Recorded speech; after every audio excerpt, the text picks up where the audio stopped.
அனைவருக்கும் வணக்கம். இது உங்க சஸ்டிகா விளாக்ஸ். எல்லா வருஷமும் மாசி மாசத்துல மக நட்சத்திரமும் பௌர்ணமியும் எப்போ ஒன்னா இணையுதோ அந்த நாளை தான் நம்ம மாசி மகம்னு கொண்டாடிட்டு வரோம். ஆனா இந்த வருஷம் மக நட்சத்திரமும் பௌர்ணமியும் ஒன்னா இணையறதுக்கு பல மணி நேரம் டைம் இருக்கிறதுனால மார்ச் 2 மாசி மகமா இல்ல மார்ச் 3 மாசி மகமான்னு சொல்லிட்டு நிறைய பேருக்கு ஒரு கன்ஃபியூஷன் இருக்கு. இந்த விஷயத்து கூடவே மாசி மகம் அன்னைக்கு எந்தெந்த சாமியை எப்படி வழிபடணும், என்னென்ன பலன் அப்படின்னு சொல்லிட்டு எல்லா விஷயத்தையும் இந்த வீடியோல சொல்லியிருக்கேன். ஸோ வீடியோல ஃபுல்லா பாருங்க. முதல்ல மாசி மகம் எப்ப வருதுன்னு பார்த்துடலாம். மக நட்சத்திரம் 2/3/2026 காலையில 8:17 தொடங்குது. அதே மறுநாள் 3/3/2026 டியூஸ்டே அன்னைக்கு காலையில 8:07 மணிக்கே முடிஞ்சிருது. அதே பௌர்ணமி பாத்தீங்கன்னா 2/3/2026 ஈவினிங் 6:29 ஸ்டார்ட் ஆகுது. அப்படியே மறுநாள் 3/3/2026 டியூஸ்டே ஈவினிங் 5:52 முடிஞ்சிருது. அண்ட் இந்த டைமிங் பார்த்த உடனே உங்களுக்கு தெரிஞ்சிருக்கும், நிறைய கோவில்ல மாசி மகம் மண்டே 2/3/2026 தான் செலிப்ரேட் பண்றாங்க.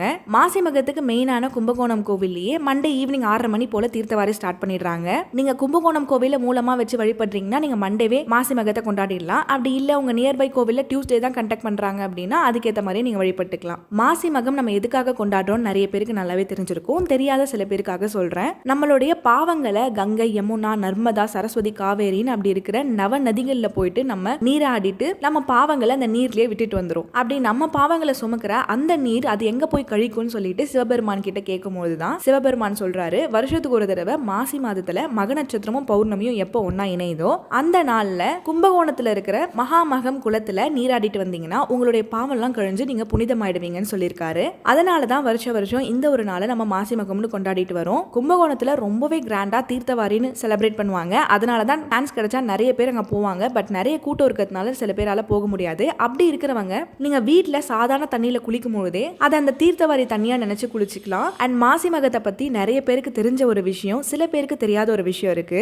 குழந்தை வரம்னாலே நம்மளுக்கு முதல்ல ஞாபகம் வருது சஷ்டி விரதம் தான். பட் அது மட்டும் இல்லாம மாசி மகத்துக்கும் நம்ம முருகருக்காக விரதம் இருந்தோம்னா அடுத்த மாசி மகத்துக்குள்ள முருகரே அவங்களுக்கு வந்து குழந்தையா பிறப்பாருன்னு சொல்லிட்டு ஒரு ஐதீகம் இருக்கு. மாசி மகம் அந்த ஒரு நாள் நீங்க விரதம் இருக்கலாம். அது ஒரு பொழுதா இருக்கலாம், இல்ல 3 வேளையும் சாப்பிடாம இருக்கலாம். அப்படி இல்லைன்னா 3 வேளையும் சாப்பிட்டுட்டு நான்வெஜ் மட்டும் அவாய்ட் பண்ணிட்டு கூட நீங்க விரதம் இருக்கலாம். சோ கண்டிப்பா இந்த விஷயத்துக்காக நீங்க ட்ரை பண்ணிட்டு இருக்கீங்கன்னா மாசி மகத்துக்கு நீங்களும் விரதம் இருக்கலாம். இந்த ஒரு விஷயம்லாம் தான் இந்த வீடியோல ஷேர் பண்ணணும்னு நினைச்சேன். இந்த விஷயம் உங்களுக்கு யூஸ்ஃபுல்லா இருந்துச்சுன்னா மறக்காம சேனலை சப்ஸ்கிரைப் பண்ணி சப்போர்ட் பண்ணுங்க. தெரிஞ்சவங்களுக்கும் இந்த வீடியோவை ஷேர் பண்ணுங்க. நெக்ஸ்ட் வீடியோல பார்க்கலாம்.